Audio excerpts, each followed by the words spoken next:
في الخفاء يتحركون ويدفعون الأموال، يغيرون الرأي العام، ويمكنهم السيطرة على قرارات دول، وكل تلك الأعمال بطريقة قانونية. في سبتمبر من العام 2013 هدد الرئيس الأمريكي باراك أوباما باستخدام القوة ضد النظام السوري، مهددا إياه بضربة عسكرية قوية، وذلك على خلفية استخدامه للسلاح الكيميائي. لكن أيام قليلة غيرت المشهد. اتجه أوباما للكونغرس لتمرير قرار الضربة، لكنه فشل بتمرير ذلك القرار. تراجع وصفه النقاد بأنه موقف جبان من أوباما، إلا أن الواقع كان مختلفا في واشنطن. جماعات ضغط تحركت بسرعة في أروقة السياسة الأمريكية لتدفع الأموال وتضخ التقارير الزائفة، ما نتج عنه إيقاف الضربة التي لو حدثت حينها لأنهت النظام السوري. مشهد قصير يشير بنا إلى اسم لامع هو اللوبي. فكيف يعمل؟ وما هو دوره؟ وهل حقا يغير قرارات الدول؟ أصل الحكاية يعود للقرن الثامن عشر، وتحديدا في بريطانيا، فقد عرف حينها رجال كثر يتنقلون بين مسارح لندن بحثا عن أي سياسي قوي في الدولة بهدف دفع الرشاوى لهم أو تقديم معلومات ونصائح، وسموا حينها برجال الضغط.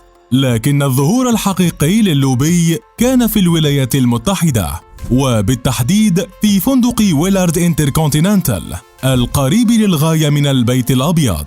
ففي أوساط القرن التاسع عشر كان الرئيس الأمريكي يوليسيس جرانت يتناول فطوره يوميا في هذا الفندق، الأمر الذي دفع الكثير من الرجال لدخول الفندق وانتظار الرئيس أو مساعديه في الرواق، حاملين معهم الكثير من الطلبات والعرائض.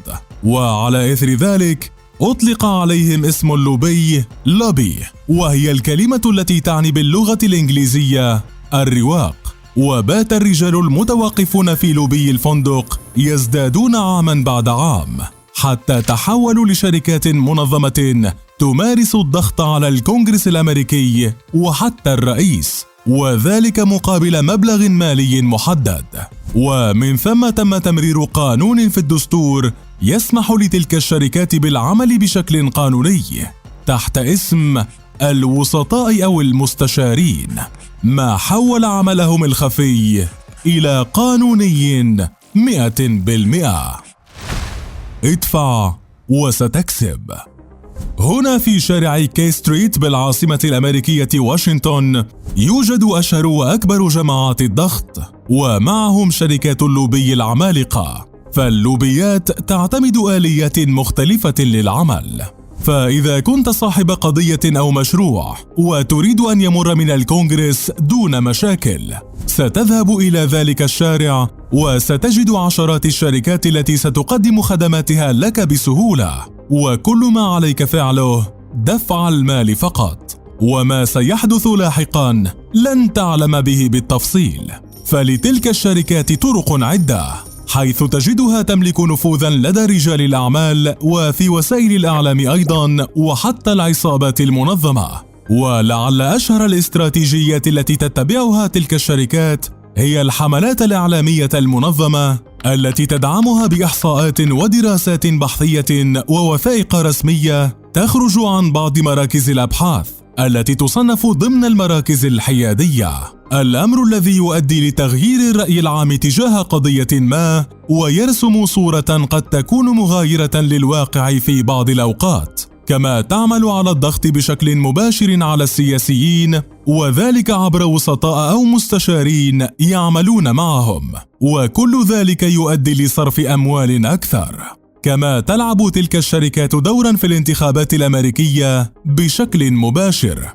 فقبل أي انتخابات للرئاسة أو الكونغرس تنقسم تلك الشركات لتأييد جهات عدة، وتطلق حملاتها الإعلامية لدعم مرشحين معينين، خصوصا عبر مواقع التواصل الاجتماعي. وغالبا ما تنجح الشركات الكبرى بحشد الدعم أكثر من البقية، وذلك بسبب الخبرة الطويلة والنفوذ الواسع. وهنا قد تسأل نفسك عن سبب ترك تلك الشركات تعمل على تغيير القرارات.